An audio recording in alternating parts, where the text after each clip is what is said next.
Salut à toi mon petit renard des neiges. Aujourd'hui une petite vidéo toute sympathique pour vous conseiller sur les animés ou les mangas à regarder quand vous débutez. Et commençons tout de suite avec les animés. Quel animé je conseille à quelqu'un qui n'est pas du tout dans tous ces délires là, de la Japanimation, tout ça. Si vous avez quelqu'un dans ce cas là, je vais vous proposer 4 animés, suivant un peu ses styles, qui pourraient totalement le faire accrocher. On commence tout de suite par Death Note. J'en avais déjà parlé dans mon top 10 des shonen all time. Death Note, les gens qui n'aiment pas forcément les mangas ou qui n'aiment pas les animés, ils trouvent que c'est un peu comme des animés qu'ils regardaient quand ils étaient gamins, c'est un peu gamin tout ça. Faites-le regarder Death Note. Il y a moyen qu'il change d'avis, mais littéralement. On a, comme j'ai déjà expliqué plein de fois, on suit un personnage principal qui n'est pas gentil. Et juste pour ça, on peut pas se dire c'est un dessin animé comme j'ai regardé 50 fois. Death Note, vraiment, si vous avez quelqu'un qui ne connaît pas tout ce monde des animés et qui veut quelque chose d'un peu mature, Death Note fera un très très bon choix. Ensuite, si jamais votre personne à qui vous voulez conseiller préfère une histoire un petit peu longue, un peu aventure, tout ça, on en a plein, on a les One Piece, les Naruto, les Bleach, tout ça, je conseillerais tout de même, et même si le manga, descend en qualité, enfin l'anime descend en qualité avec le temps, je conseillerais tout de même Fairy Tail, parce qu'il a un début qui est incroyable, les musiques sont génialissimes, les premiers arcs donnent la patate, et en regardant Fairy Tail, même s'il ne va pas jusqu'au bout, il y a moyen que ça lui donne le goût de ces mangas d'aventure, de ces animés d'aventure, et qu'il commence à se renseigner sur des My Hero Academia derrière, même sur des isekai pour le côté un peu magique, ce genre de choses. Je pense vraiment que Fairy Tail a le potentiel d'accrocher les gens, pas forcément de les amener jusqu'au final, tant certains choix du mangaka sont étranges ou le fanservice peut être intrusif, mais le début de Fairy Tail est vraiment quelque chose qui t'accroche et qui te donne envie de connaître les personnages et d'aller plus loin. Voilà pourquoi je vous propose ce petit animé là. Ensuite, encore une fois, on va partir sur le troisième animé que je conseille. En général, on a tous des potes qui aiment bien le sport, ce genre de choses. Et dans ce cas-là, celui que je vais vous proposer, c'est Kuroko no Basket. Kuroko no Basket, c'est... Au niveau du sport, c'est tellement incroyable, on voit des techniques, machin et tout ça, que ça donne envie de regarder. C'est beau visuellement, on a envie de suivre les personnages, même si au final, ce qu'on voit, bon, faut pas oublier que normalement c'est des lycéens de 15-16 ans et ils sont pas capables de faire ce qu'ils font. Mais je connais énormément de gens qui kiffent Kuroko no Basket alors qu'ils n'aiment pas forcément le basket à la base. Vraiment, Kuroko no Basket a ce potentiel, encore une fois, d'accrocher les gens. Et c'est pas un manga qui est super long, l'anime n'est pas non plus trop long. Les matchs durent quand même un bon nombre d'épisodes, hein. Mais c'est... Vous voulez aller voir la fin, vous voulez voir si cette équipe va réussir à tout gagner. Et les personnages donnent envie, ils ont un côté classe, tout est classe dans Kuroko no Basket. On laisse un peu le côté réaliste pour mettre du côté épique. Et vraiment, si la personne à qui vous voulez conseiller des animés aime ce côté sport épique, qui vous dit « Ah, je me rappelle, j'aimais bien Captain Tsubasa, enfin Olive et Tom, quand j'étais gamin, ce genre de choses », mettez une pièce sur Kuroko no Basket, il y a moyen que ça l'intéresse vraiment. Et là, un petit bonus, je le mets parce que c'est un animé qui est peut-être plus orienté fille, c'est School Life, pas de combat, pas ce genre de choses, c'est K-On! K-On! Alors, très bizarrement, quand j'ai commencé à le regarder, il fallait que j'aille jusqu'au bout. On n'a aucune idée de pourquoi, il fallait que j'aille jusqu'au bout. C'est simple, c'est mignon, il y a de la musique, ça te permet de te lier avec la musique japonaise aussi. Je sais pas, K-On! Quand tu regardes, t'es accroché, ça aspire ton âme et t'as envie d'aller jusqu'au bout. Et pour ça, si vous avez quelqu'un qui n'attend pas forcément de regarder des animés avec des combats, de la surenchère, ce genre de choses, qui veut quelque chose de calme, de posé, manger devant, ce genre de choses, K-On! Peut être un très bon choix, contrairement à ce qu'on pourrait penser.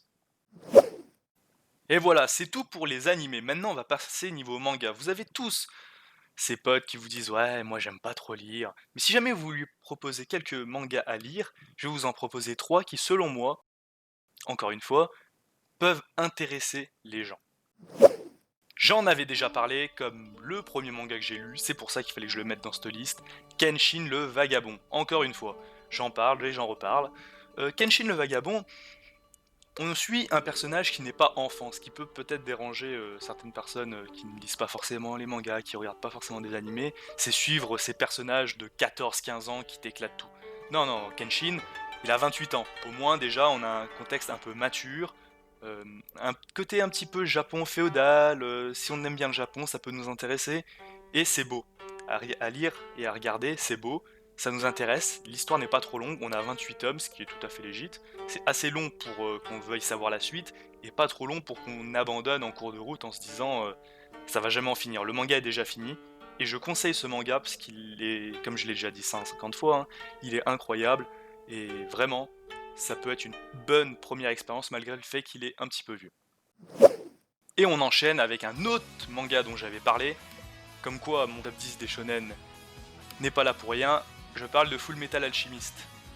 Alors Full Metal Alchemist, pour quelqu'un qui commencerait, ça pourrait être très bien. Encore une fois, comme Kenshin, on n'a pas une histoire à rallonge comme les One Piece où on se dit ok, on a déjà fait plus de la moitié du manga, il reste encore 4 ans. Non, non, non, Full Metal Alchemist, c'est déjà fini, c'est beau, même depuis le premier tome, c'est beau. Et c'est un univers un peu unique. On peut retrouver dans les histoires, la façon dont est travaillée l'histoire du manga, des choses, des inspirations de la vie réelle. Et vraiment, Full Metal Alchemist a ce côté accrocheur, encore une fois. Même si personnellement je n'ai pas autant accroché que ça au manga, il faut reconnaître que le coup de crayon est vraiment pas mal. Les personnages sont tous très bien développés. Et pour moi, c'est peut-être même un des mangas au niveau manga lecture. Ça pourrait être le premier que je conseillerais à quelqu'un. Ça pourrait vraiment l'introduire dans la lecture du manga. Et le dernier manga que je conseille, c'est Doped, ou Judge, sa suite, qui n'est pas avec les mêmes personnages. Doped Judge, c'est fait par Yoshiki Tonogai. C'est des mangas assez courts. Le premier, donc Doped, fait 3 tomes, et Judge en fait 6, si je dis pas de bêtises. Donc c'est assez rapide à regarder, c'est censé être un peu des mangas dans le thème horreur, même s'ils ne vont pas vous faire peur.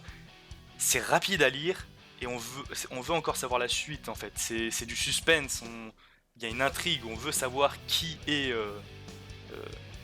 le coupable dans ce genre de manga. En général, ces mangas tournent toujours de la même façon, c'est un groupe de personnes qui est kidnappé et amené dans un endroit abandonné, et ils se rendent compte, dans Dopt pour le coup, ils se rendent compte que le meurtrier ou la personne qui les a amenés ici pourrait être parmi elles.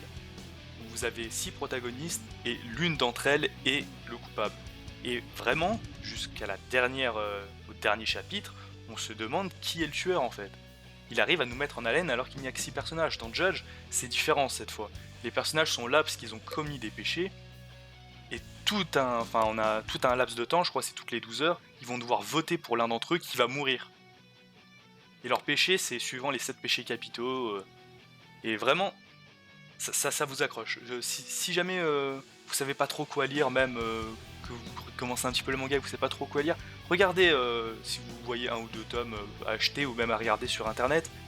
Doped Judge, c'est facile à lire et c'est du consommable en fait, mais pour commencer à lire, ça peut être très bien parce que c'est un thème qui est pas super qui n'est pas très développé dans les mangas. C'est rare d'avoir ce genre de manga un peu suspense, horreur, parce qu'on ressent pas les mêmes choses à lire qu'à regarder.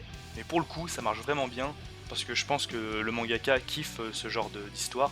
Je vous conseille vraiment de les regarder. Si vous les avez regardés, dites-moi ce que vous en pensez.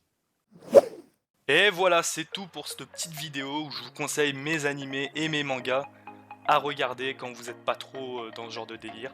J'espère que cette vidéo vous aura plu. N'hésite pas à dire si tu as aimé cette vidéo, à commenter, à dire toi quel manga ou animé t'aurais conseillé à ma place si jamais tu ne débutes pas. Et pour le coup, bah écoute, je te donne rendez-vous dans une prochaine vidéo mon petit renard. Allez, ciao!